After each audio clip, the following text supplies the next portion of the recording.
सदियों पहले की बात है। एक दूरस्थ गांव में एक बुद्धिमान संत रहते थे। वे अक्सर अपने शिष्यों के जीवन के रहस्यों को कहानियों के माध्यम से समझाया करते थे। एक दिन क्या हुआ कि एक युवा शिष्य उनके पास आए जिसका मन जीवन के उतार चढ़ावों से अशांत हो चुका था।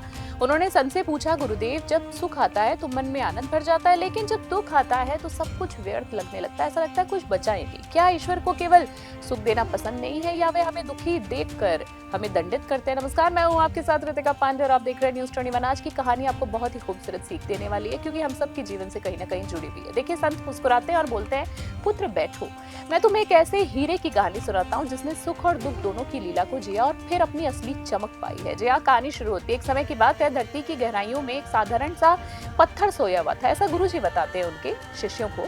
वो किसी भी अन्य पत्थर जैसा ही था, रूखा, बेजान, धूल मिट्टी से सना हुआ। उसे अपनी इस अवस्था से कोई शिकायत भी नहीं थी, क्योंकि उसे किसी और अवस्था का ज्ञान ही नहीं था। ये उसका सुख था, एक शांत, निश्चित और अस्तित्व। जी हाँ, फिर एक दिन धरती में हलचल हुई और ये उनके लिए पहला दुख था। वो खदान से बाहर आ गया। यहाँ पत्थर की बात हो रही है, जहाँ उसे तेज धूप, ठंडी हवा का सामना करना पड़ा, जो उससे पहले कभी उसने देखा ही नहीं था। उसे लगा कि ये कैसा दंड है, मेरी शांति आखिरकार भंग क्यों की जा रही है। जैसे जैसे वो इस दुख से गुजरता गया, फिर उसे एक जौहरी के पास लाया गया। जौहरी ने उसे परखा और कहा, इसमें चमकने की क्षमता है। ये उस पत्थर के लिए खुशी का क्षण था, परंतु इसी खुशी के तुरंत बाद उसके जीवन में बड़ा दुख आने वाला था। जौहरी ने उस पत्थर को हथौड़े से तराशना शुरू कर दिया। हर चोट उस पत्थर के लिए असहनीय पीड़ा थी।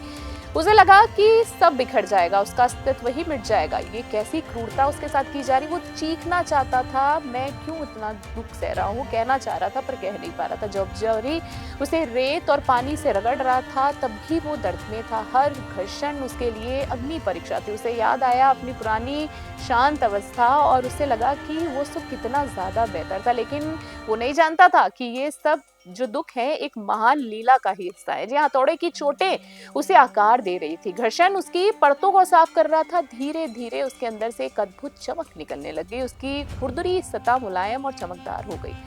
अंत में वो पत्थर एक भव्य हीरे के रूप में तैयार होकर चमक उठा। जी हाँ, तो उसे अपनी पिछली सभी पीड़ाओं का अर्थ समझ आया।